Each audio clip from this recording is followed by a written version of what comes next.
දැන් ඔයාලටත් දැන් මේක වීඩියෝ එක බලන ඔයාලටත් හිතුනොත් මේ වගේ තැනකට එන්න ඕනේ මේ වගේ අත්දැකීමක් ලබන්න ඕනේ කියලා හිතුනොත් ඔයාලා මේ පල්ලෙහා තියෙන නම්බරට කතා කරනවානේ කතා කරන් පස්සේ මෙන්න මෙයා තමයි අයිතිකාර මහත්මයා. දැන් අපිට කියන්න දැන් කෙනෙක් කතා කරන් පස්සේ කොහොමද සම්බන්ධුනන් පස්සේ දැන් මේ මොන වගේ අත්දැකීමද මේ තියෙන්නේ? අපිට පුළුවන් මේක දැනට ඉක්කොඩි මම කරගෙන යනවා. මේක දැන් පටන් අරගෙන අපි අවුරුදු මම පටන් අරගෙන මේක අවුරුදු 10ක් විතර එනවා. ඒ කියන්නේ රජ්‍යම ලින්ක් එකට මම මුලින්ම කායක් දැම්මම ඊට පස්සේ මේක දැනට ව්‍යාපාරයක් වශයෙන් ගොඩක් කරගෙන යනවා.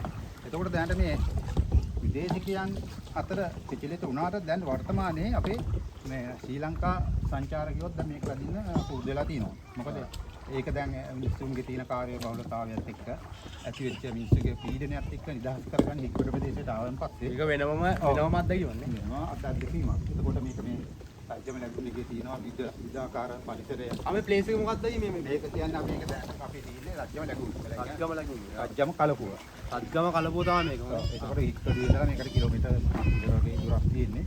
ඒ විදේශිකයෝ ගොඩක් මේකට එනවා දැන්. ගොඩක්ම මේ ෆොරිනර්ස්ලා තමයි මේක ඉස්සරහ මේක ඉස්සරලා මේක අපේ ලෝකල් ක්‍රවුඩ් එකට පොඩ්ඩක් පැතිලා තියෙනවා. මුලින්ම මේක ලෝකයේ ඊදාවක් වශයෙන් කට්ටිය කරා.